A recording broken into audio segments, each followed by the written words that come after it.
Cet épisode a été créé à partir de l'anglais en utilisant l'intelligence artificielle. À venir dans cet épisode de Follow Him. Pour moi, en tant que coalition, c'était vraiment significatif parce que je voyais tout le monde autour de moi avoir ces grandes idées. Vous savez, la seule façon de réussir dans la vie, c'est d'être médecin ou avocat, ou je vais créer une entreprise de technologie. Je vais changer le monde. Moi, petit étudiant en histoire, je suis comme, je vais aller prendre mon cours de comédie Shakespeare maintenant. Je ne sais pas, j'ai ressenti un tel poids, une telle pression et une telle culpabilité parce que je n'étais pas intéressé par cette même voie. Bonjour à tous, bienvenue dans ce nouvel épisode de Follow Him. Je m'appelle Hank Smith, je suis votre animateur. Je suis ici avec mon co-animateur fidèle, juste et sage, John Bythway. John, c'est le verset 19 de la section 51. Celui qui sera trouvé intendant fidèle, juste et sage, ce qui signifie aussi co-animateur, entrera dans la joie de son Seigneur et héritera de la vie éternelle. Qu'en pensez-vous? J'ai l'impression d'être à 0 sur 3, mais continuons. Ce sont des aspirations, n'est-ce pas? Oui. Un jour, nous allons compiler une liste de tous ces adjectifs pour vous. Vous pourrez les consulter tous les jours. Voici votre barre. John Emily Hutt est fortement recommandé par les autres historiens qui travaillent pour l'Église. Beaucoup m'ont dit que vous n'aviez pas encore invité Emily Hutt dans votre podcast. Que faites-vous? Assurez-vous d'avoir Emily. Nous abordons aujourd'hui les sections 51 à 57. John, quand vous pensez au déménagement à Kirtland et à tout ce qui s'y passe, nous sommes là pendant 7 ans, 8 ans presque. Qu'est-ce qui vous vient à l'esprit quand vous pensez à Kirtland, Ohio? Je pense à Carl Anderson.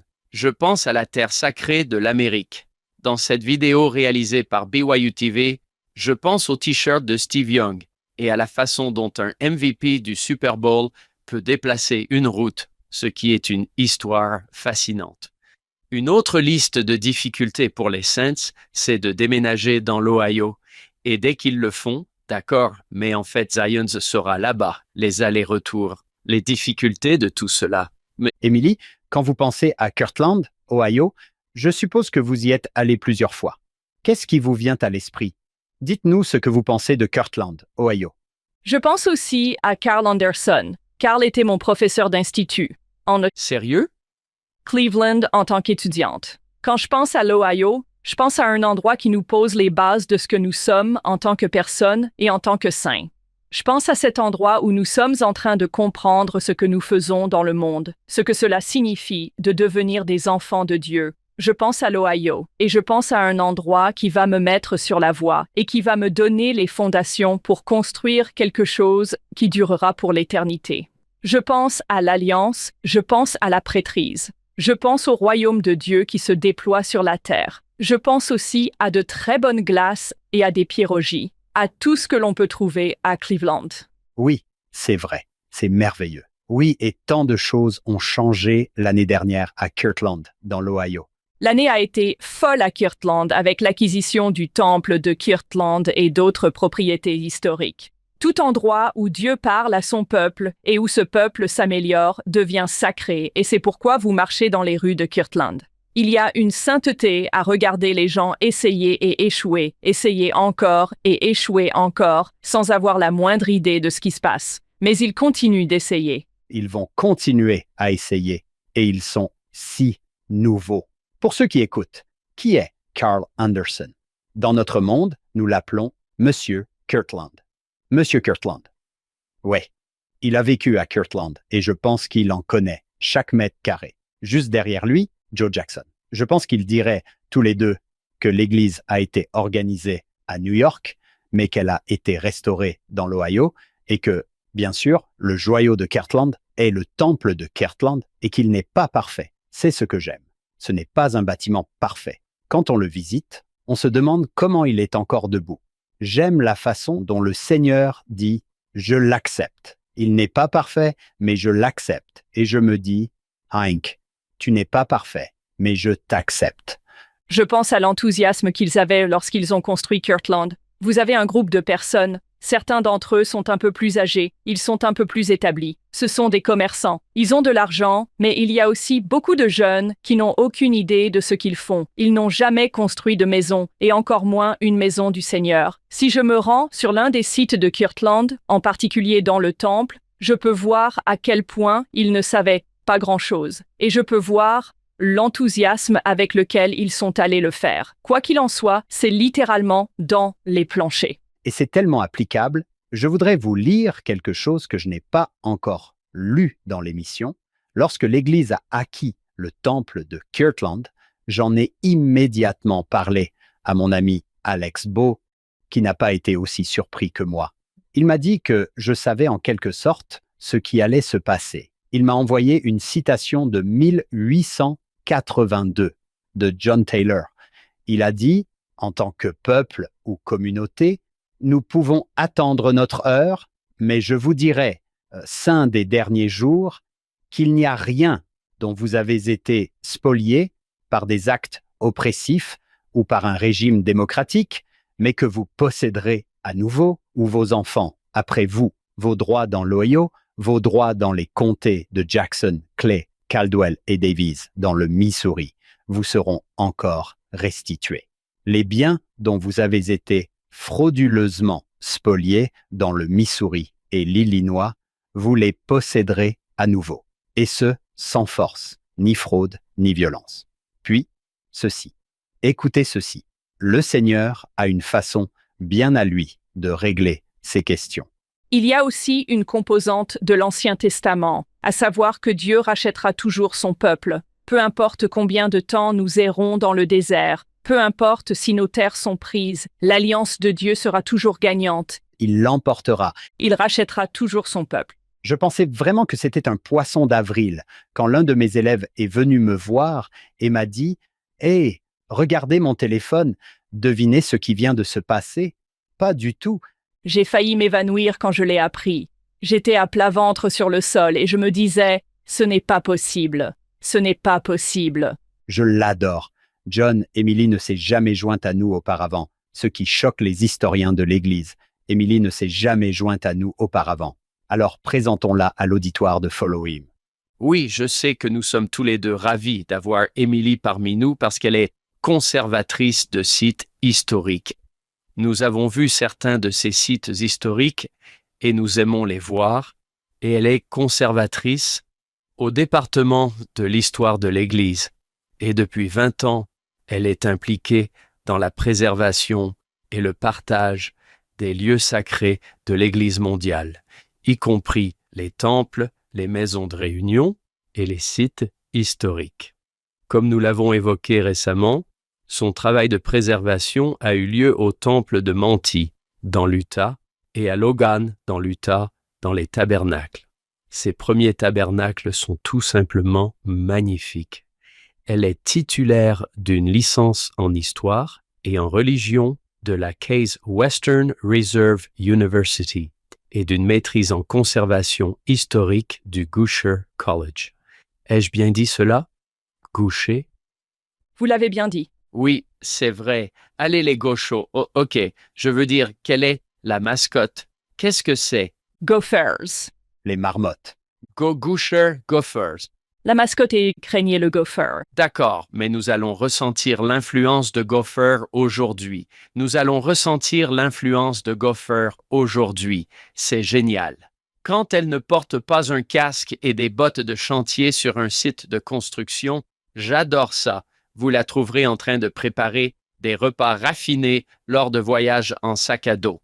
Comment faites-vous? C'est un tout autre sujet. Elle est organiste de la paroisse et j'adore cette partie. Elle essaie de trouver de la place dans sa maison pour une autre bibliothèque. Oui, je comprends tout à fait. Quel contexte amusant, intéressant et unique. Nous sommes impatients de vous parler de la façon dont les objets physiques que vous avez vus sont liés aux choses spirituelles qui se produisent. Merci, Émilie, de nous avoir rejoints aujourd'hui. Dès que j'ai l'occasion de parler d'un lieu sacré, je le fais. C'est très bien. Émilie, sans révéler trop de choses que vous ne pouvez pas révéler, dites-nous sur quoi vous travaillez en ce moment. Quel est l'avenir des sites dans les prochaines années? L'avenir des sites est d'aider les gens à se connecter. Nous approchons de quelques anniversaires majeurs dans la prochaine décennie, depuis l'organisation de l'Église jusqu'à la dédicace du temple de Kirtland, et nous travaillons donc sur des projets qui vont aider les gens à se connecter de manière plus puissante à ces événements précoces. Nous travaillons donc actuellement sur un projet concernant la colline Cumorah qui se prépare pour les événements du Livre de Mormon dans les prochaines années. Nous envisageons de travailler dans le Missouri sur tout ce qui se trouve entre Far West, Liberty et Independence. Nous étudions le temple de Kirtland. Il y a un an, il n'était pas sur notre radar et maintenant nous essayons de comprendre à quoi ressembleront les 10 prochaines années de ce bâtiment. Ce sera formidable. Émilie, nous en sommes aux sections 51 à 57. Je vais lire un extrait du manuel Viens et suis-moi, puis John et moi sommes impatients d'apprendre de vous. Je suis sûr que nos auditeurs le sont aussi. Voici comment commence le manuel.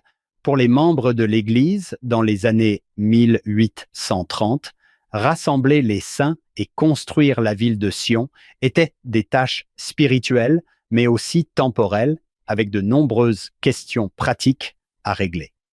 Quelqu'un devait acheter des terres où les saints pourraient s'installer. Quelqu'un devait imprimer des livres et d'autres publications, et quelqu'un devait tenir un magasin pour fournir des marchandises aux habitants de Sion. Dans les révélations consignées dans les sections 51 à 57, le Seigneur a désigné et instruit des personnes pour s'occuper de ces tâches. Mais si des compétences et des choses de ce genre sont nécessaires en Sion, ces révélations enseignent également que le Seigneur désire que ses saints deviennent spirituellement dignes, qu'ils soient appelés un peuple de Sion, son peuple. Il appelle chacun d'entre nous à être un intendant ou un co-animateur fidèle, juste et sage.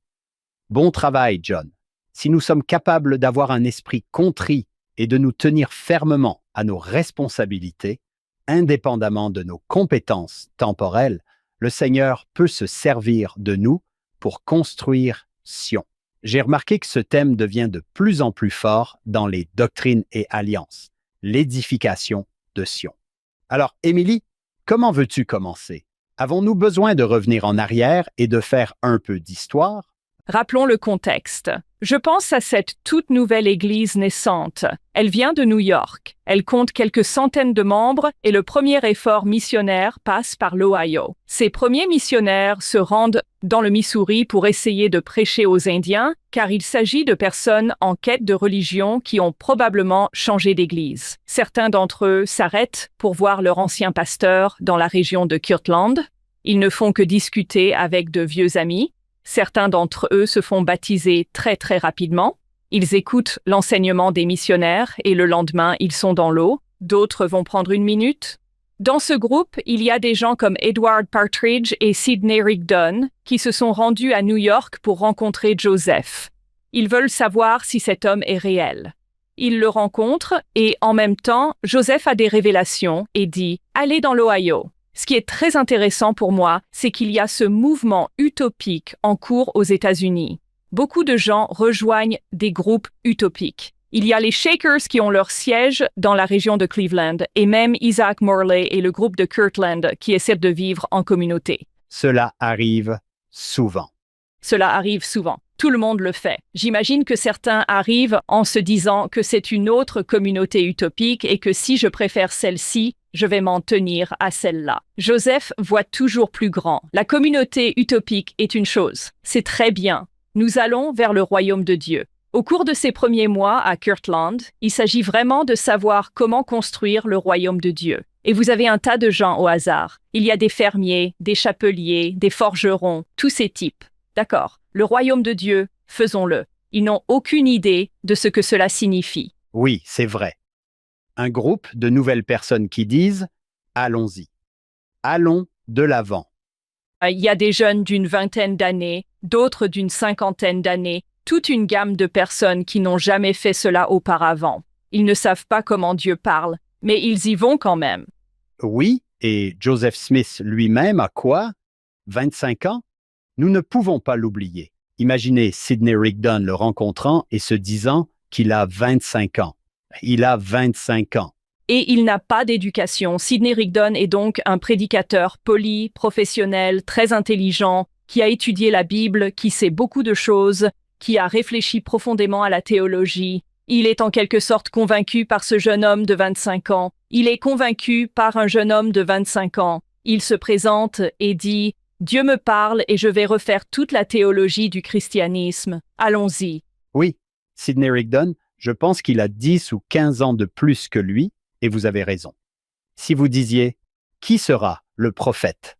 Si vous venez de rencontrer les deux, vous vous dites « Oh, ça doit être Sidney. » Et pourtant, c'est ce fermier de 25 ans, comme vous l'avez dit, qui n'a pas reçu une éducation complète.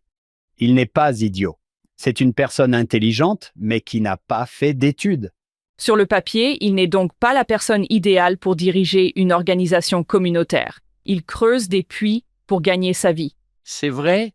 Fabrique des tonneaux. Vous connaissez d'autres familles. Une branche de l'église de Colesville, dans l'État de New York, s'est jointe à nous. Elle est dirigée par un homme nommé Joseph Knight, qui est aussi un peu plus âgé, un peu plus sage, et qui met sa propre réputation en jeu pour se joindre à l'église. Lui et tous les nouveaux saints des derniers jours acceptent de suivre Joseph, et la révélation les appelle en Ohio. Je suis allé à l'école à Cleveland et je suis originaire de l'Utah.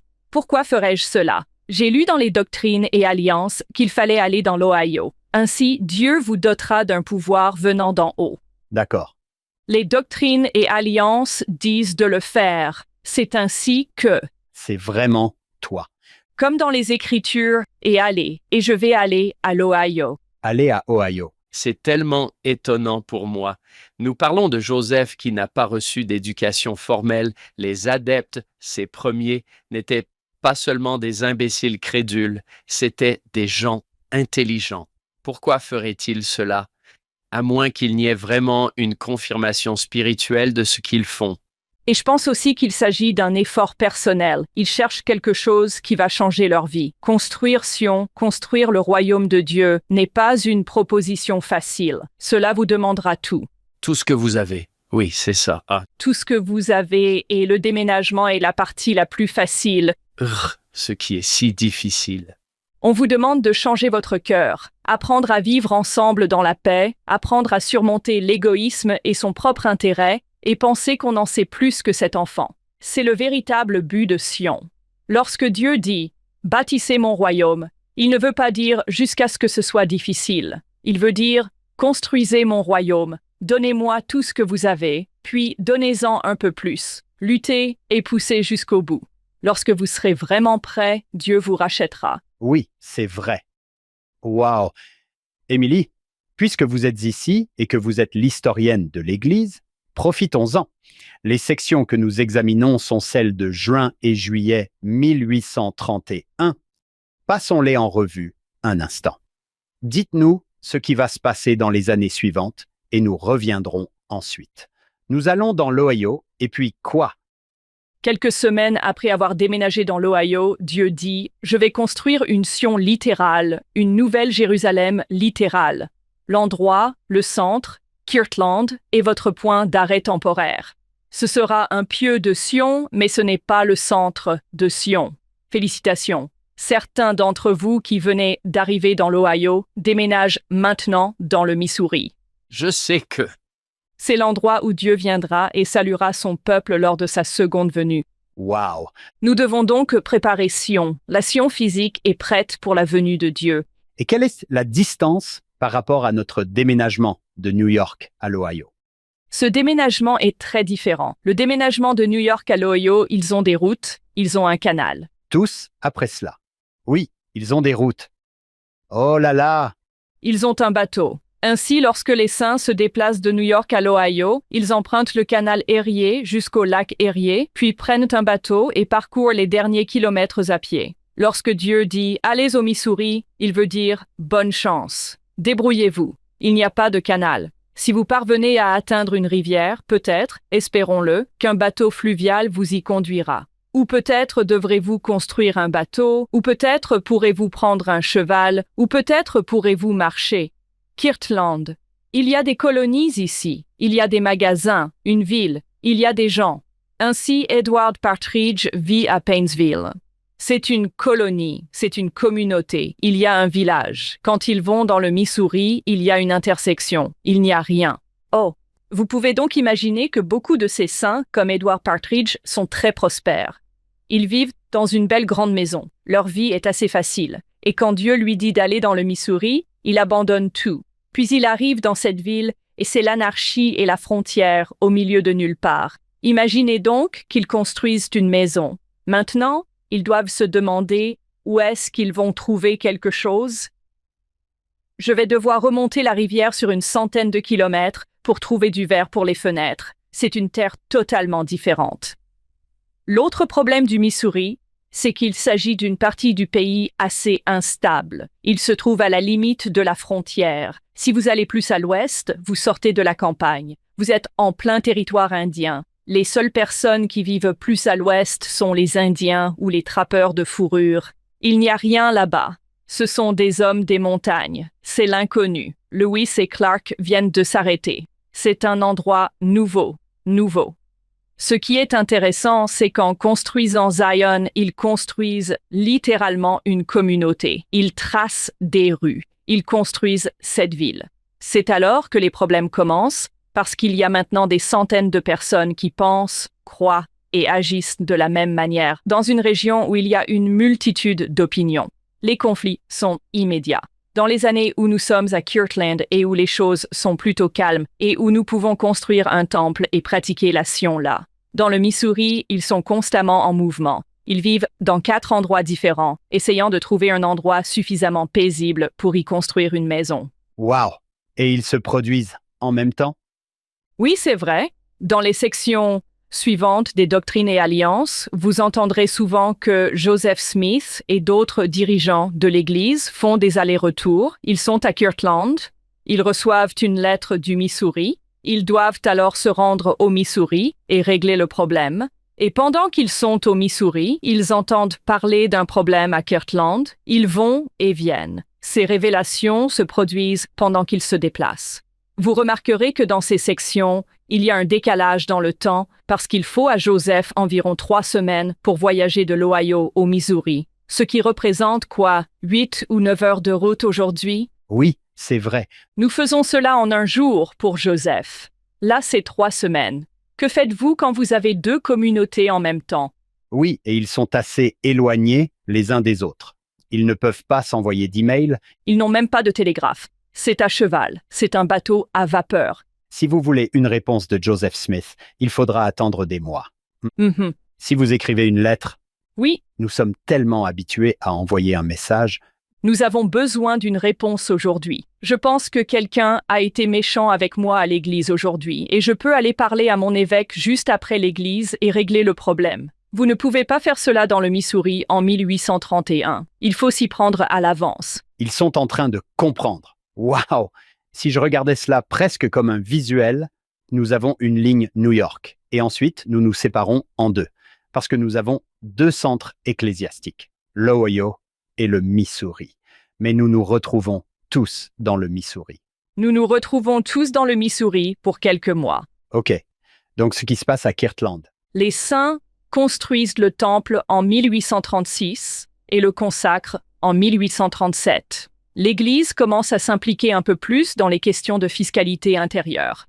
Joseph Smith crée une banque, puis la panique de 1837 se produit. Les États-Unis entrent en récession. Les membres de l'Église qui entrent dans la banque, parce que Joseph Smith est le prophète et qu'il leur a dit que c'était une bonne idée, ont perdu leur argent. Ce n'est pas un endroit sûr à Kirtland. Soudain, en 1837 et 1838, les saints quittent le pays en masse et certains d'entre eux deviennent très hostiles à l'Église. Ils écrivent des lettres, publient des articles dans les journaux, essayant de convaincre les gens que les disciples de Joseph ne font rien de bon. Ils ont pris mon argent, ils m'ont forcé à déménager. Comment osent-ils? Pour apaiser les tensions, Joseph déménage dans le Missouri et les saints qui restent fidèles partent avec lui. Mais cela ne dure pas longtemps car il se retrouve en 1838-39 dans la prison de Liberty parce que tous les conflits qui se déroulent au Missouri vont très mal aussi. Les tensions avec les voisins augmentent. En 1839, tous ces saints qui s'étaient installés dans le Missouri reprennent la route et retournent un peu plus à l'est, dans l'Illinois.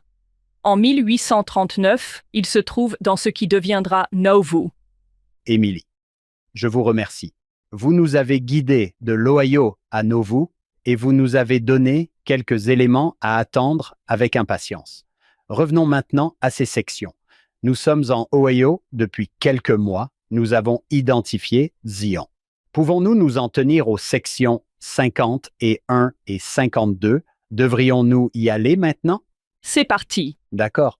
Ce que j'ai trouvé vraiment intéressant en étudiant ces sections cette fois-ci, c'est l'idée de savoir comment nous pouvons apprendre à vivre ensemble dans le monde. C'était le sujet de la soirée familiale, l'autre soir. C'était le sujet de la soirée familiale, l'autre soir. Comment faisons-nous cela? Il y a des choses que nous devons faire à l'intérieur pour être appelés le peuple de Dieu, et il y a des choses que nous devons faire à l'extérieur pour être appelés le peuple de Dieu. Et puis, il y a des choses que nous devons faire à l'extérieur pour être appelés le peuple de Dieu. Et je vois dans ces sections, cette combinaison des deux, une phrase qui m'a vraiment frappée cette fois-ci. Je ne suis même pas retourné en arrière et je n'ai pas compté. J'aurais dû le faire. Combien de fois le Seigneur leur a-t-il ordonné d'avoir un esprit contrit? Cette phrase est revenue à plusieurs reprises dans presque chacune de ces sections. Le seul moyen pour que ça marche, c'est que vous soyez humble, contrit et que vous m'écoutiez. Pouvons-nous définir la contrariété pour ceux d'entre nous qui se demandent si je suis contrarié? Je me suis remise à l'hébreu. Oh, d'accord. Contrite est le même mot utilisé dans Isaïe 53 pour parler du Christ, car il a été meurtri pour nos iniquités est le même mot que contrit. Un cœur contrit est un cœur meurtri. Il est humilié. Il sait que la seule force et le seul pouvoir que j'ai viennent de Dieu. Pour moi, un cœur contrit est un cœur constamment repentant. Un cœur qui se tourne toujours vers Dieu, qui change toujours, qui regarde toujours vers Dieu. Qu'attendez-vous d'autre de moi? Pour moi, un cœur contrit est un cœur qui essaie de devenir comme le cœur du Christ, qui cherche toujours à faire la volonté de Dieu. Je me souviens avoir lu que l'idée de contrition était comme un écrasement. Cette idée apparaît si souvent. Le cœur brisé, l'esprit contrit, le sacrifice que Dieu exige est un cœur brisé et un esprit contrit. Et j'aime ce que tu as dit, Émilie. Cela fonctionnera si vous y allez en pensant « je suis ambitieux, je vais construire ma propriété, je vais m'occuper davantage de moi ». Cela ne marchera pas, mais j'aime ce qu'il y a au verset 9. Que chacun agisse honnêtement, qu'il soit semblable au milieu de ce peuple, qu'il reçoive la même chose, afin que vous soyez un, comme je vous l'ai ordonné. Sinon, cela ne marchera pas. Je regarde ces sections. Vous avez raison.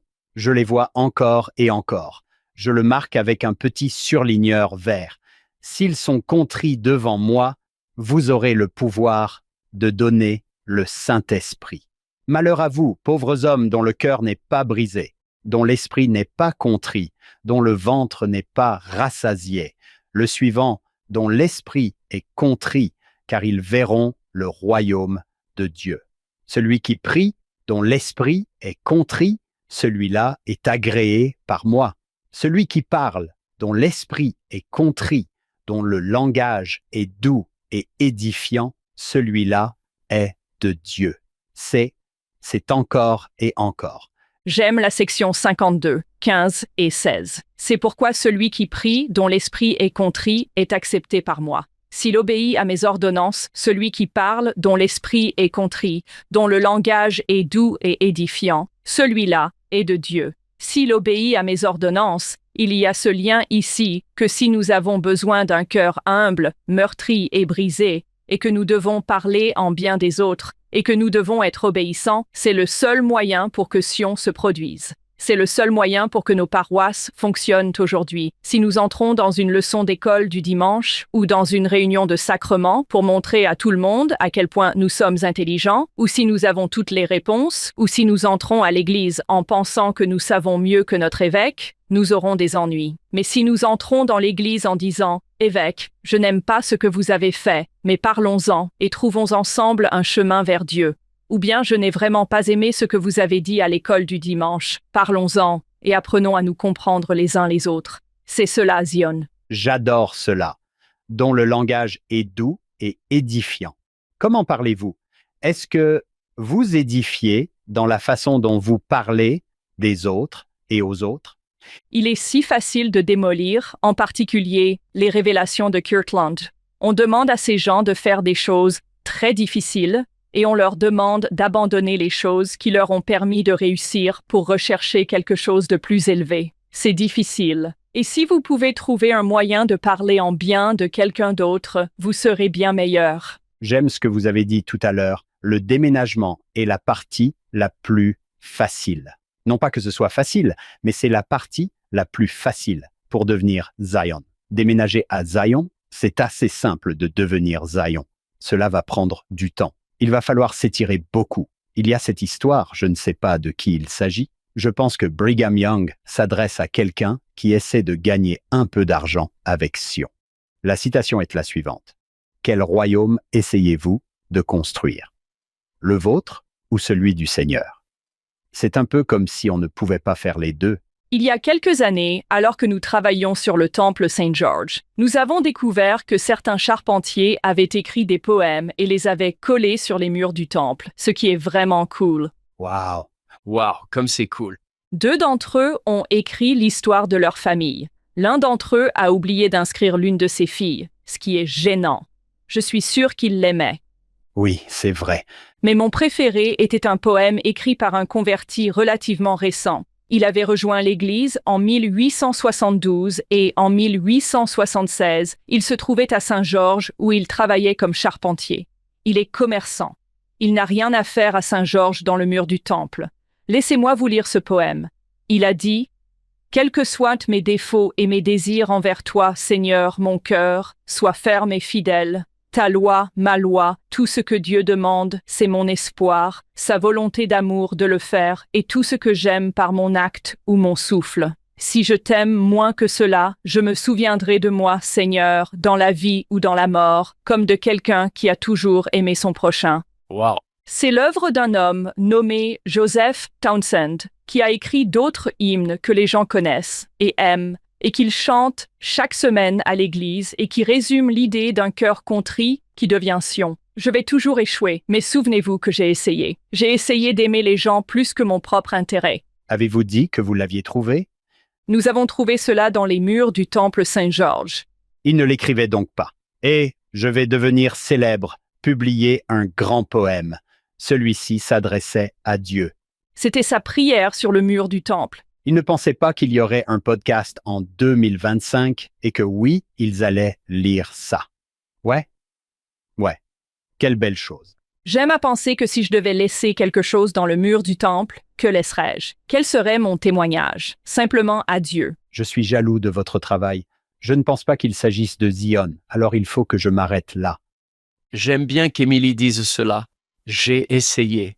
J'essaie. Nous avons beaucoup parlé, Hank, n'est-ce pas, de la différence entre vouloir et pouvoir. Parce qu'on ne nous appelle pas très souvent pour que nous soyons capables. C'est vrai, Dieu est capable, nous pouvons être disposés. C'est tout. Nous continuons à essayer.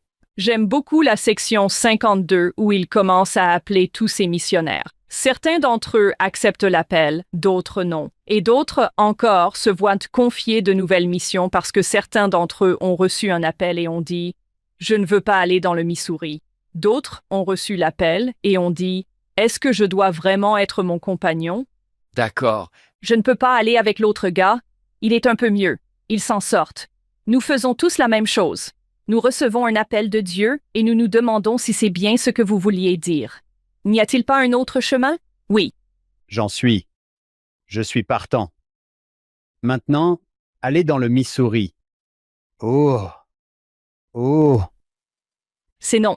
Ouais, je veux dire, quand j'ai dit que j'étais dedans, je voulais dire comme dans le sens où je vais rester ici, dans l'Ohio, et j'ai la même attitude.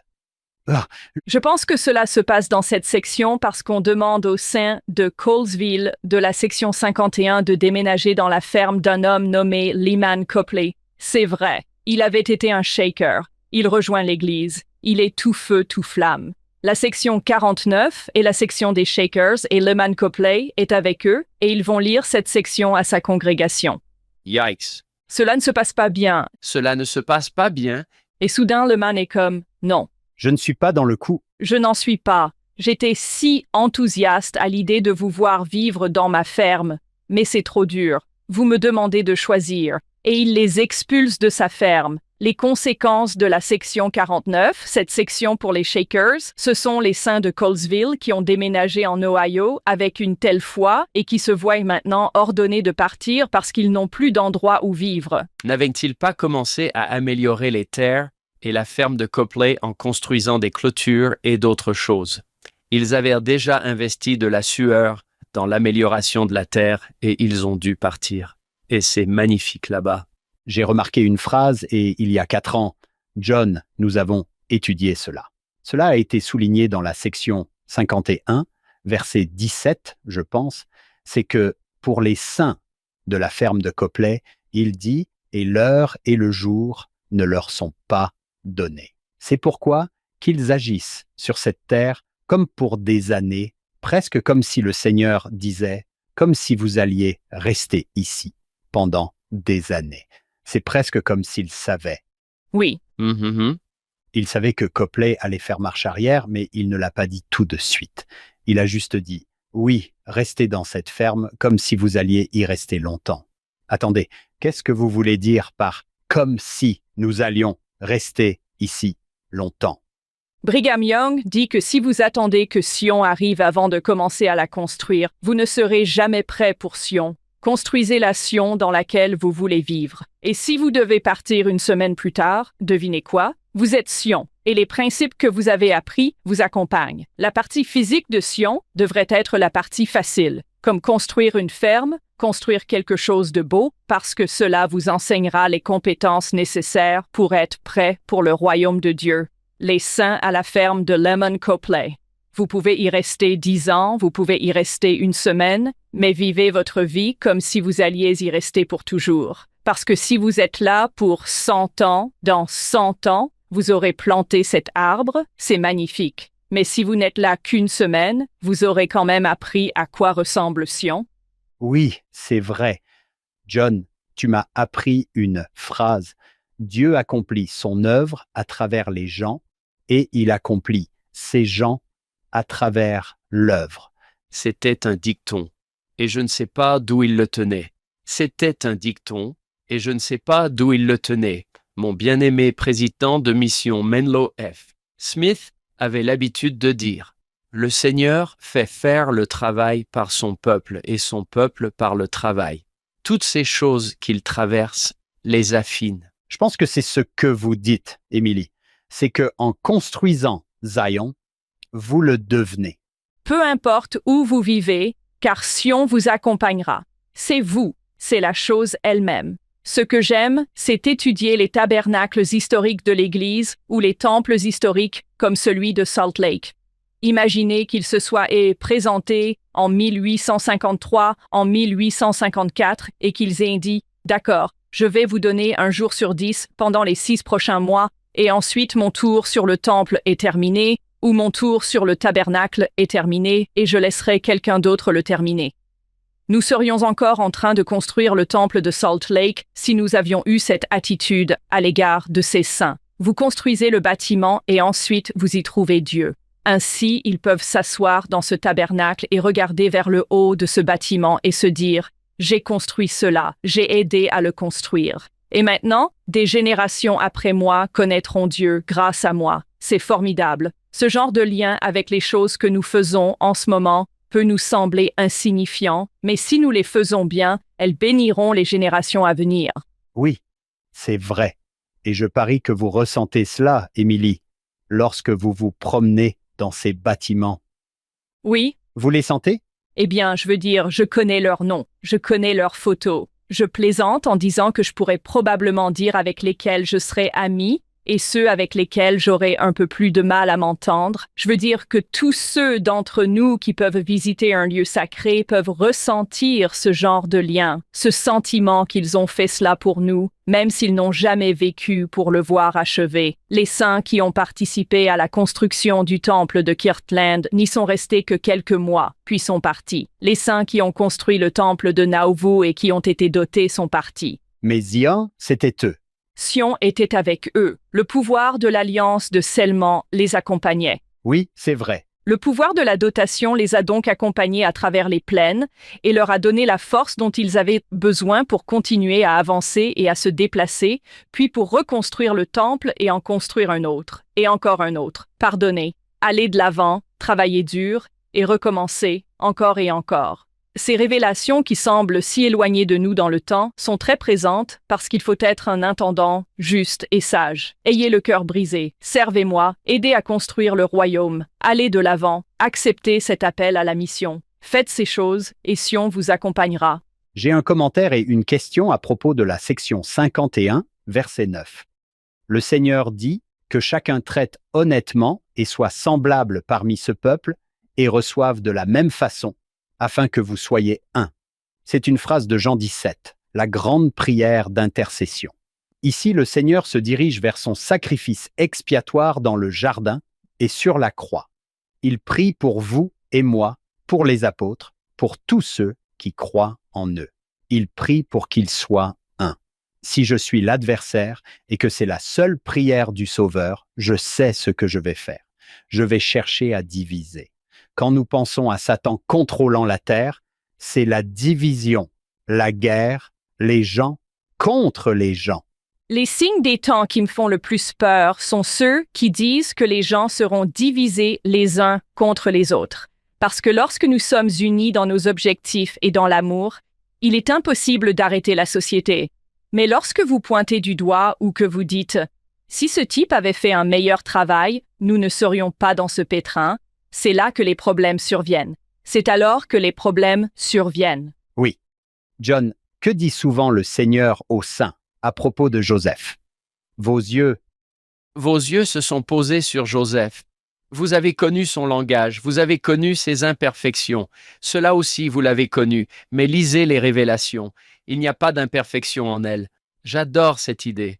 Vous ne regardez pas la bonne chose, les gars. Si vous essayez de trouver des imperfections dans Joseph, vous les trouverez. dans le livre de Mormon. Il s'agit d'attiser la colère de leurs âmes contre ce qui est bon. La recherche de la faute. Il existe aujourd'hui des outils en ligne pour remuer. Qu'est-ce qui nous énerve aujourd'hui? Vérifions mon fil d'actualité, d'accord? Yep, n'est-ce pas affreux? Oui, c'est horrible. On va tous se liguer contre cette personne et l'attaquer. Verset 4. S'ils me sont fidèles, on leur fera connaître ce qu'ils doivent faire. Et s'ils ne sont pas fidèles, ils seront retranchés, comme je le veux, selon mon bon plaisir. Donc, si nous sommes fidèles, Dieu nous conduira. Et si nous ne le sommes pas, nous serons retranchés. C'est le grand orgueil auquel nous sommes tous confrontés dans ces sections. J'en vois beaucoup. Lorsque nous nous tournons vers Dieu, il nous délivre. J'aime la section 56, où il est dit que la graisse de la terre sera à nous. Nous aurons tout. Mais si nous sommes désobéissants, si nous sommes orgueilleux, si nous provoquons des querelles, si nous essayons de faire en sorte que Dieu fasse notre volonté, Oui, c'est vrai. nous serons coupés du monde. Cela échouera. Si nous essayons de faire en sorte que Dieu se conforme à notre volonté, tout cela n'arrivera pas. Mais si nous nous conformons à sa volonté, la graisse de la terre se produit. Et pouvez-vous faire confiance à Émilie, avec ses missionnaires? Il les appelle 2 par 2, ici. Qu'est-ce qu'il les appelle à faire? Est-ce la mission au Missouri? Celle où nous ne sommes pas encore allés. Cette mission au Missouri a pour but d'aider à la mise en place de cette société et du royaume à venir. Les premiers missionnaires sont déjà allés au Missouri. Ils ont repéré ce qui se passe. Mais ce groupe va vraiment s'organiser pour préparer physiquement Sion. Et il faut qu'un grand nombre de personnes, aux compétences très variées, se présentent pour préparer la ville afin que le reste des saints puisse suivre derrière. Oh, d'accord. Donc déjà là, je pense, si je me souviens bien, il y a Oliver Cowdery, Parley P. Pratt, John, aidez-moi. Ziba Peterson et était-ce Peter Whitmer fils? Donc ils sont déjà là et le Seigneur dit, D'accord? Prenons-en d'autres. Oui, c'est vrai. Le groupe d'éclaireurs est parti, et maintenant la compagnie avancée est en route. Bon, on va tracer la ville, on va acheter des terrains, on va installer un magasin, on va commencer à avoir quelque chose. Ainsi, lorsque les autres saints arriveront, ils ne se présenteront pas pour rien. Ils ont un endroit où aller. Le Seigneur dit, Thomas, tu es avec Ezra. Edward, tu es avec Martin. Sidney et Joseph, vous êtes ensemble. David, tu es avec Harvey. Parley, tu es avec Orson. Quand je lis cela avec mes garçons, ce n'est pas seulement une série de noms. C'est vous deux qui allez ensemble et vous marchez vers le Missouri. Et prêcher l'Évangile en chemin, en passant, c'est donc cette idée que vous avez la prêtrise, que vous avez été appelé par Dieu. Alors, où que vous soyez, ouvrez la bouche. Ne vous contentez pas d'aller à Sion, emporter Sion avec vous, trouver des convertis, trouver des gens, et en chemin, prêcher la parole de Dieu, trouvez ceux qui ont le cœur pur, ceux qui sont prêts à se joindre à vous. Alors Sion ne sera pas seulement en vous, mais Sion sera dans la compagnie de voyage et dans tout le voyage vers l'Ouest. John, quand j'ai fait des visites de l'histoire de l'Église, nous sommes en juin, je dirais. Si le Seigneur me dit « Hey, je veux que tu marches jusqu'au Missouri », je dirais « Je ne peux pas attendre jusqu'en septembre ». C'est vrai, Oui, c'est vrai. il fait un peu plus beau. Quand il fait chaud dans le Missouri, il fait vraiment chaud. Oui, c'est vrai. Je regarde les écritures de mon défunt père et je vois, en passant, surligné dans les versets 8, 9, 10, 22, 23, 25, 26 et 27. Prêchez en passant, prêchez en passant, prêchez en passant. Je sais que Smith apparaît souvent dans l'histoire de la Restauration. Il y a quelques en passant, le long du chemin. La section 52 est la vôtre. Félicitations. Oui, il y a beaucoup de choses à propos. Je me dis, oui, mon père les a toutes marquées. C'est drôle. J'aime aussi, dans cette révélation, qu'ils leur disent ce qu'ils doivent prêcher.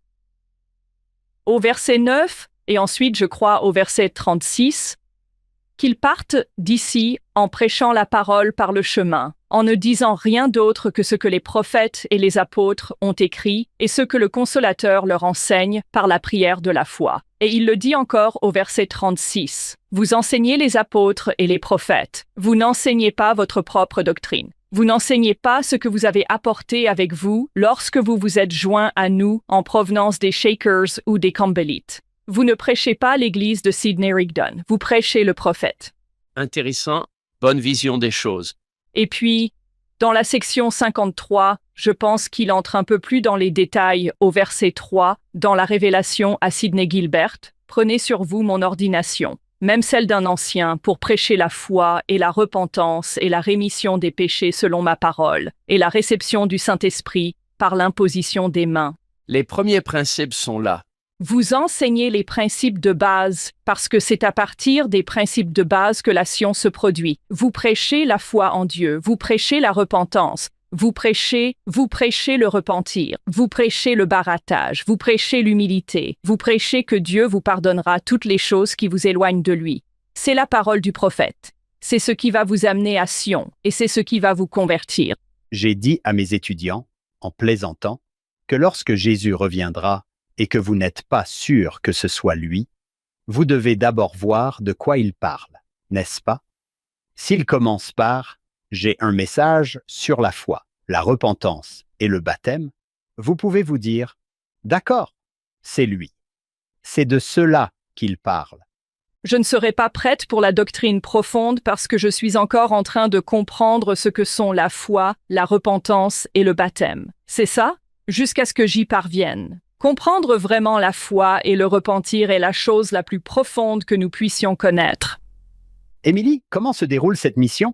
On ne peut pas passer en revue tous ses compagnons, mais est-ce qu'ils décollent et s'en vont?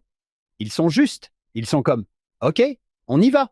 Certains d'entre eux le font et d'autres non. Il y a en fait d'autres sections dans ce groupe d'écriture cette semaine. Certains d'entre eux refusent l'appel, disent « je n'irai pas ». Et donc certains d'entre eux reçoivent de nouvelles affectations. Dieu leur dit « D'accord, vous avez dit non, alors maintenant je vais donner votre appel à quelqu'un d'autre. » Cette section contient un verset qu'un ami m'a enseigné lorsque j'étais étudiant dans l'Ohio et qui est resté gravé dans ma mémoire. Il s'agit du verset 33 de la section 52. Oui, en vérité, je le dis, que tous ces hommes se dirigent vers un même lieu en suivant leur propre voie, et qu'un homme ne bâtisse pas sur les fondations d'un autre, et qu'il ne voyage pas sur les traces d'un autre.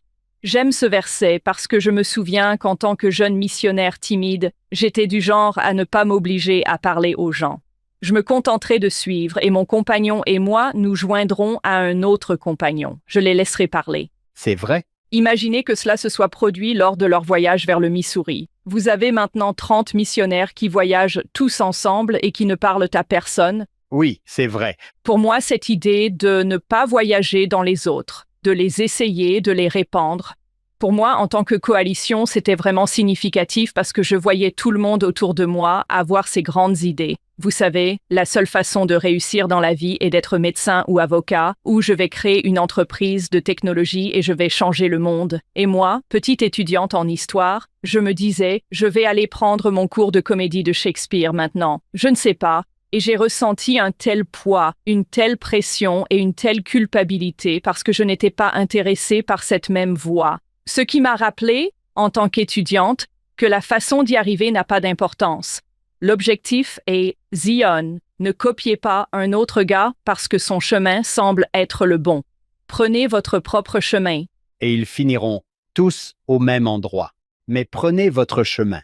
Oui, trouvez votre propre voie. Ne vous comparez pas en vous disant que mon chemin ne me mène pas quelque part parce qu'il n'est pas celui de Joseph ou de Sidney Rigdon. Trouvez votre propre voie. Ceux qui ont accepté l'appel se sont rendus au Missouri. Ils se sont répandus et ont touché la vie des gens de différentes manières. Émilie, puisque vous êtes là, je vais vous lire quelques noms, et si vous voulez parler de certains d'entre eux, nous ne pouvons pas parler de tous, mais nous avons Thomas B. Marsh, Ezra Thayer.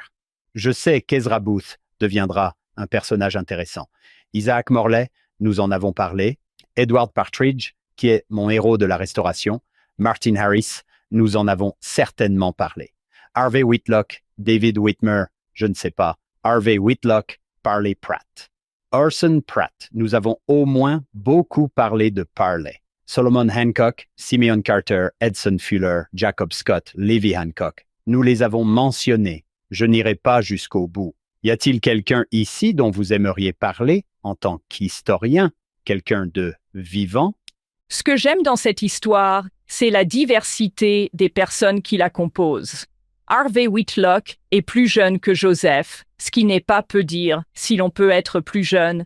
Edward Partridge a beaucoup de succès, une décennie de plus. Même dans cet autre groupe, Lyman White, qui allait devenir apôtre, a à peu près le même âge qu'Edward Partridge, John Murdoch. C'est l'homme dont la femme est morte en donnant naissance à des jumeaux. Au moment où Emma Smith perd des jumeaux à la naissance, Emma et Joseph adoptent les jumeaux de Joseph Murdoch. C'est cette histoire qui deviendra pertinente dans quelques années. Thomas B. Marsh, qui a environ 5 ans de plus que Joseph, devient un dirigeant important de l'Église. Certains de ces hommes sont fidèles jusqu'en Utah.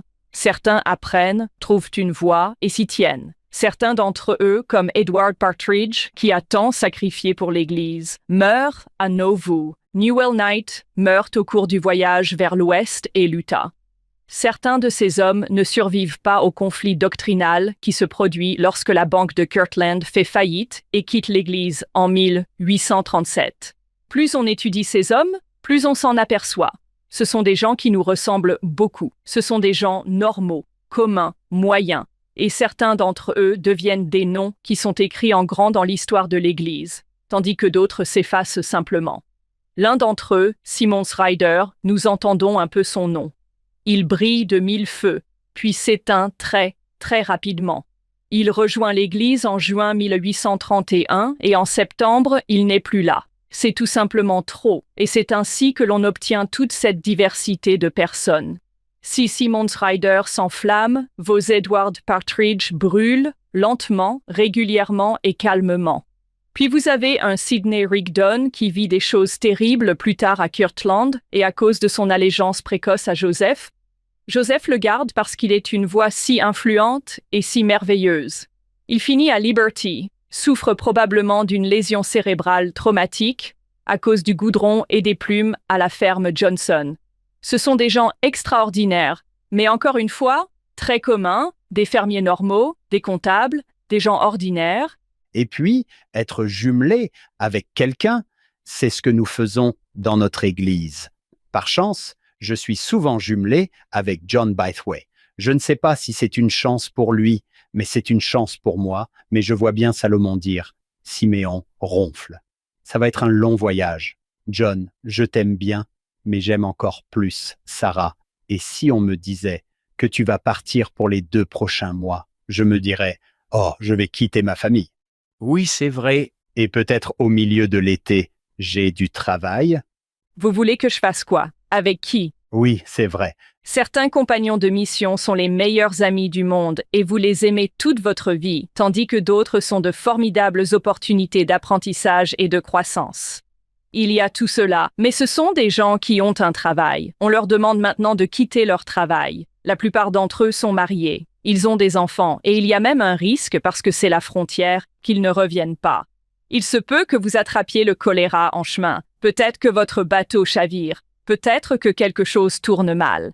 Ainsi, ce que nous considérons comme un voyage facile, oh, je ne fais que quelques heures de route pour ces personnes, est peut-être une question de vie ou de mort. Il peut s'agir d'une question de vie ou de mort à tout moment.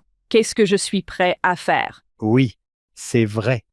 Alors quand nous voyons ceux qui n'ont pas pu le faire, faisons attention à la façon dont nous... C'est vrai. Eh bien, je l'aurais fait. L'auriez-vous fait? L'auriez-vous fait? Parce qu'ils ne savent pas comment ça va se passer. Et puis, ils sont là, dans la chaleur du Missouri. Chaque fois que je suis dans le Missouri en août et en juillet, je me demande si c'est vraiment le Sion. On a l'impression. Moi aussi? Douloureux. Ah oui, c'est vrai. Et les esprits s'échauffent. Vous arrivez sur le terrain, vous êtes loin de chez vous, vous êtes probablement fatigué et affamé et vous avez mal aux pieds. Oui, c'est vrai. Puis vous tombez sur quelqu'un qui vous crie dessus, et je ne sais pas si je pourrais garder mon calme et être comme le Christ quand mon compagnon de mission ronfle beaucoup trop fort. Oui, c'est vrai. Au bout d'un moment, vous me tapez sur les nerfs et je dis quelque chose sous le coup de la colère et « Oh! Peux-tu arrêter de mâcher ta nourriture? Tu m'ennuies. Oh, John, vous êtes si doué pour cela. Je sais que je vous agace et vous souriez et acquiescez. Je ne sais pas de quoi vous parlez, mais oui, si je ronfle. Je regardais le verset 30. J'ai pensé que nous devrions mentionner Reynolds Cahoon. J'avais un colocataire Cahoon à BYU et beaucoup de ces Cahoon se sont installés en Alberta.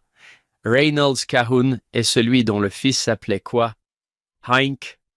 Mahonri Moriancoumer. Oui, c'est vrai. Nous en avons beaucoup parlé l'année dernière. Nous en avons beaucoup parlé l'année dernière. C'est une histoire tellement amusante. Et puis, souvenez-vous, l'autre couple a dit nous sommes d'accord pour ne pas recevoir une bénédiction ou peut-être une bénédiction de Joseph. Nous allons sortir. Oui, juste après avoir entendu ça. Mahonri Moriancoumer. Émilie, merci d'avoir donné vie à tout cela parce qu'en lisant cela, on pourrait penser qu'il ne s'agit que de noms. Je vois bien mes garçons passer par là et se demander s'il faut que je lise tout ça. Ce n'est qu'un tas de noms, mais quand on s'arrête, on se dit que ce sont des gens, de vraies personnes qui ont un travail, une famille et des craintes. Oui, c'est vrai. Beaucoup de ces noms se trouvent sur le site web des Joseph Smith Papers. Il y a donc des notices biographiques de beaucoup de personnes mentionnées dans les doctrines et alliances. Si les auditeurs souhaitent en savoir plus sur eux, ils peuvent aller sur le site des Joseph Smith Papers et obtenir de petites bribes, et si vous avez de la chance, une photo et se faire une idée de qui ils sont. Ensuite, vous avez un concours pour savoir qui avait la plus belle barbe et qui avait vraiment besoin d'une coupe de cheveux. C'est vrai. Et tout cela. Les ressources dont nous disposons aujourd'hui sont incroyables, n'est-ce pas? Nous avons récemment assisté à un événement à la Bibliothèque d'histoire de l'Église, où l'on nous a montré quelques-unes des ressources disponibles pour tout le monde, pour quiconque dispose d'une connexion Internet, pour lire ces petites biographies et rendre tout cela réel. Émilie, quel est le contenu disponible pour les historiens de l'Église? Je pourrais passer le reste de ma vie à lire tous les documents de la bibliothèque, de l'histoire de l'Église, et je n'arriverai pas à tout lire. Oui, c'est vrai. Oui, c'est incroyable. Vous pouvez aller le chercher et le lire par vous-même. Le document actuel, n'est-ce pas? Oui, c'est vrai. Vous pouvez tenir la chose elle-même, en quelque sorte. Et connaître ces personnes, et pas seulement Joseph, mais tant d'autres, les documents d'Edward Partridge ont été publiés, et les documents de Wilford Woodruff sont en cours de publication, et vous pouvez apprendre à les connaître grâce à eux, ce qui est tout à fait remarquable. Oui, c'est vrai. Émilie, je suis content que vous en parliez parce que je pense que nous pouvons avoir l'impression que la petite application de la bibliothèque sur mon téléphone est la même. Presque à chaque fois que vous la regardez, quelque chose a été ajouté. Oui, c'est vrai. Il y a quelque chose de nouveau où les choses ont été un peu réorganisées et ils sont encore en train, comme vous venez de le dire, d'en faire plus et même de les rendre consultables. Les gens devraient donc y aller et passer un peu de temps. Regardez ce qu'il y a, parce qu'ils ne sont peut-être même pas au courant de ce qu'il y a. Cela changera le mois prochain. Et j'aime beaucoup de ces ressources. Je connais les personnes qui les écrivent. Ce sont des saints des derniers jours fidèles, et ce sont des universitaires. C'est tellement merveilleux de les voir combiner ces deux aspects d'eux-mêmes et trouver des moyens fidèles de parler d'histoires humaines vraiment complexes, compliquées et exactes. Ils sont dignes de confiance. C'est un autre point positif. Ils sont érudits et vous pouvez faire confiance à ce qu'ils vont dire et ils sont transparents. Ils disent les choses telles qu'elles sont. Comme vous l'avez dit, la vie des gens est compliquée, difficile, avec ses hauts et ses bas. Heureusement que nous ne sommes pas compliqués du tout et que nous n'avons pas de haut et de bas, hein? Je suis si noire, si blanche et si directe. C'est vrai. 100% bon à chaque seconde. Émilie, c'est fantastique jusqu'à présent. J'adore quand ces gens prennent vie. Leurs noms sont en noir et blanc, mais vous nous aidez à les voir en couleur, ce qui est très amusant. John Emily est très occupée. Elle ne peut pas écouter beaucoup de podcasts, mais son frère Kevin en écoute quelques-uns. Émilie, j'ai lancé l'invitation et toi, tu as envoyé un message à Kevin? C'est ce qui s'est passé? Je lui ai envoyé un texto au moment où j'ai reçu l'email de votre part. Il m'a appelé environ 1 minute plus tard, comme essoufflé par l'excitation. Et c'est ce qui vous a fait basculer. Vous avez dit « OK, je dois le faire ». Je veux dire que je dois gagner du crédit dans la famille pour apparaître dans un podcast. Donc, Oui, c'est vrai. Kevin, nous savons que vous travaillez à BYU. Nous devons vous dire que nous vous aimons et nous vous remercions d'avoir fait venir Émilie dans notre émission. C'est fantastique jusqu'à présent. Oui, Émilie, il nous reste encore quelques sections à couvrir, 54 à 57. Que voulez-vous faire? j'aime poser cette question à propos de ces sections. Qu'est-ce que les commis de magasins et les imprimeurs ont à voir avec Sion? Sion est cette doctrine, Sion est le cœur pur. Pourquoi diable parlons-nous maintenant d'agents qui achètent des terres, qui obtiennent des licences et qui ont un employé? J'aime à penser à tout ce que Sion englobe dans la vie. Sion est le royaume de Dieu. Ce qui compte pour Dieu, c'est son royaume. J'aime beaucoup la section 51, où il est dit que nous allons construire des entrepôts. Nous allons prendre soin des pauvres parce que c'est cela, Sion. Dans la section 55, W.W. Phelps et Oliver Cowdery reçoivent l'ordre de choisir des livres pour l'éducation des enfants. Qu'est-ce que cela peut bien avoir à voir avec Sion? Il s'agit de décennies avant la création des programmes de jeunesse de l'Église. Il faut attendre les années 1870 pour avoir des programmes primaires et les années 1870 pour avoir des jeunes hommes et des jeunes femmes. En 1831, Dieu rappelle à son peuple que la prochaine génération de saints doit commencer à apprendre dès maintenant. N'attendez pas qu'ils soient adultes pour leur apprendre à vivre à Zion. Commencez dès leur plus jeune âge. J'aime la section 55, verset 4, et encore une fois, vous serez ordonnés pour assister mon serviteur Oliver Cowdery, qui, je dois l'ajouter, est un professeur d'école. Il a donc une certaine expérience en la matière pour faire le travail d'impression, de sélection et de rédaction des livres pour les écoles de cette Église, afin que les petits-enfants soient instruits devant moi, comme il te plaît. J'aime donc qu'en Sion, l'éducation soit primordiale. Nous devons apprendre, et plus nous commençons jeunes, plus nous serons anciens. C'est pourquoi l'éducation est importante. J'ai entendu dire que le père de l'éducation des adultes était Joseph Smith, à cause de l'école des prophètes, et d'autres choses de ce genre. L'idée de la formation continue, j'adore ça parce que c'est là où je travaillais à BYU, c'était de continuer à éduquer. Et c'est le début de ça. Vous savez ce qui m'a fait penser à Hank? Cela m'a rappelé notre ami Brad Wilcox, qui fait partie de la faculté d'éducation religieuse de l'université BYU, mais il a commencé comme professeur d'éducation spécialisée dans les livres pour enfants. Oui, l'alphabétisation. Je parie que Brad connaît très bien ce verset. Oui, c'est vrai. Cela me rappelle que le premier livre de Mormon que j'ai lu était le livre de Mormon illustré lorsque j'étais petite. C'était mon entrée dans la parole de Dieu. Et c'était une version pour enfants qui m'a permis de me familiariser suffisamment avec l'histoire pour que, lorsque je suis devenue adulte ou que j'ai pu lire le livre de Mormon. Mais cela a commencé par l'introduction la plus élémentaire à la parole de Dieu, où je pense aux fois où j'ai enseigné à la maternelle. La leçon consiste à dire que Jésus a fait du poisson. Jésus aime donc les poissons et c'est la leçon. C'est tout.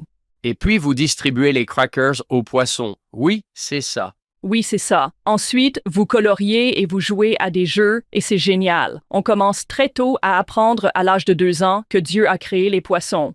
Par extension, on apprend bien d'autres choses au fur et à mesure, mais tout commence par ces bases fondamentales. Tout comme on enseigne la foi, la repentance, on commence à l'apprendre à un jeune âge. Regardez maintenant le programme d'éducation de l'Église d'aujourd'hui.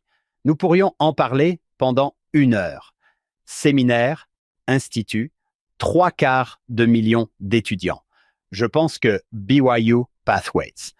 Si nos auditeurs se disent « j'en ai entendu parler », il faut que vous alliez voir ce qu'il en est.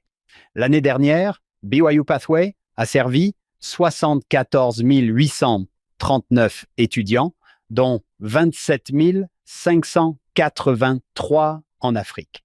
Quelle était la photo que nous avons vue lors de la conférence générale? C'était Frère Rasband avec des adultes inscrits à BYU Pathways en Afrique. C'était vraiment cool. Ce qui commence ici, Émilie, vous avez raison, c'est que le Seigneur dit que nous devons éduquer et instruire et nous avons continué à le faire. Oui, l'éducation fait partie de Sion. Ensuite, à la section 57, verset 8, il ordonne à Sidney Gilbert d'ouvrir un magasin. Sidney Gilbert avait été associé en affaires avec Newell K. Whitney à Kirtland. Il ordonne à Sidney de se rassembler pour aller au Missouri et au verset 8, il est dit « En vérité, je vous le dis, que mon serviteur Sidney Gilbert se plante en ce lieu et établisse un magasin afin de pouvoir vendre des marchandises sans fraude, qu'il obtienne de l'argent pour acheter des terres pour le bien des saints et qu'il obtienne toutes les choses dont les disciples peuvent avoir besoin pour les implanter dans leur héritage. » Ce que j'aime, c'est qu'il ne s'agit pas simplement d'aller construire un magasin, mais de Sidney de construire un magasin parce que construire un magasin, avoir une entreprise prospère pour le bien des saints, afin qu'ils puissent s'implanter dans leur héritage, et que, lorsque ces saints arriveront dans cette ville, ils aient un moyen de s'occuper de ces choses temporelles, afin de pouvoir se concentrer sur les choses qui comptent le plus. Il est difficile de ressentir l'esprit et de se connecter à Dieu quand on a faim, qu'on ne sait pas d'où viendra le prochain repas ou qu'on a froid la nuit. Il est difficile de devenir une meilleure personne et de grandir si vous n'avez pas assez à manger ou si vous n'avez pas d'endroit où dormir. C'est pourquoi je pense que nous construisons un magasin, nous construisons une entreprise parce qu'elle s'occupe de ces choses de base. Si quelqu'un participe à une visite guidée de l'histoire de l'Église et se rend à Independence Square, regardez à l'ouest et vous verrez un magasin Gilbert et Whitney. Je ne pense pas que ce soit le même que celui qui a survécu, mais il est juste là. En bas de la rue se trouve l'endroit où se trouvait l'imprimerie double Hugh Phelps. C'était amusant d'aller là-bas et de regarder. Vous êtes à un endroit où, qu'est-ce qui est écrit? Il y a une borne qui dit que c'est ici que commence la piste de l'Oregon et tout le reste. Il y a un magasin Gilbert and Whitney juste là, et cela me rappelle toujours ce verset ici même quand vous voyez cela. Oui, vous avez mentionné ces noms. Sidney Gilbert, Oliver Cowdery, W. Phelps, John, vous venez de l'évoquer. Il y a cette partie du manuel et Emily, j'aimerais beaucoup que vous me disiez ce que vous en pensez. Et c'est une partie qui vous aide à enseigner à vos enfants. Elle dit, vous pouvez expliquer que W. Phelps, William W. Phelps, était un éditeur de journaux qui avait appris l'Évangile et s'était joint à l'Église. Lisez avec vos enfants Doctrine et Alliance 55, 1-4, que nous avons examiné au verset 4, et aidez-les à découvrir ce que Dieu voulait que William fasse. Comment a-t-il prévu d'utiliser les talents de William? J'aime cette discussion parce que vous avez parlé d'Oliver Cowdery. Oh, il a de l'expérience. Oh, Sidney Gilbert, il a de l'expérience en tant que magasinier. Il semble donc qu'une partie de Sion est que le Seigneur vous a donné des dons et que vous pouvez les utiliser pour construire Sion. Et l'idée que Dieu prendra qui que vous soyez et aura une utilité pour vous, chaque travail est nécessaire. À Sion, W. Phelps avait appris, il avait travaillé dur et il était éditeur. C'est un métier difficile. Il avait beaucoup appris dans ce domaine. Alors quand il est entré dans l'Église, Dieu lui a dit « C'est bien, je peux l'utiliser ». Oui, je peux monter une équipe. Lorsqu'il ordonne aux gens d'aller au Missouri, il ne se contente pas de dire à quiconque veut y aller. Il dit « Je veux que Sion soit ainsi. Dans 150 ans, je vais envoyer des gens très précis qui me mèneront là où je veux que nous soyons. Il en va de même. Vous ne voulez pas que tous les membres de votre paroisse aient exactement les mêmes compétences. Vous savez, si tout le monde est organiste, vos réunions seront magnifiques, mais qui va enseigner à l'école du dimanche? Il y aura des enseignants naturels qui seront valorisés et des musiciens naturels qui seront valorisés. Certaines personnes sont douées pour enseigner aux enfants, d'autres pour enseigner aux adultes. Il s'agit de trouver ce mélange et la même chose s'est vérifiée même lorsqu'ils sont arrivés en Utah et que Brigham Young a appelé les gens à s'installer dans des colonies. Il n'appelle pas seulement 300 fermiers, il appelle des fermiers, des forgerons, des musiciens, des jardiniers, des imprimeurs, et tout le monde parce que Sion doit être fonctionnel. Mais Sion doit aussi être belle, et Sion doit avoir de la bonne musique, de la bonne nourriture, être alphabétisé, travailler dur, toutes ces choses ensemble. C'est donc l'idée que Dieu a besoin de nous tous. Vous ne savez peut-être pas pourquoi vous avez obtenu le diplôme que vous avez obtenu ou la voie professionnelle que vous avez suivie, mais si vous êtes prêt à laisser Dieu vous guider, il fera de vous quelque chose de bien plus puissant que vous ne l'aviez jamais prévu. À venir dans la deuxième partie de cet épisode. L'une des choses qui m'enthousiasme dans la restauration de la Maison du Lion, c'est que nous pouvons raconter l'histoire des femmes extraordinaires qui y ont vécu. Il y a Eliza Snow, présidente de la Société de Secours Général, et Zina Dianta Huntington Young, l'une des premières suffragettes les plus connues de l'Église. Elles aiment se montrer en public. Elles vont sortir et changer le monde en parlant. Et il y a d'autres femmes dans ce foyer qui sont « Ne me faites jamais parler en public, mais je vous soutiendrai quand vous rentrerez à la maison ».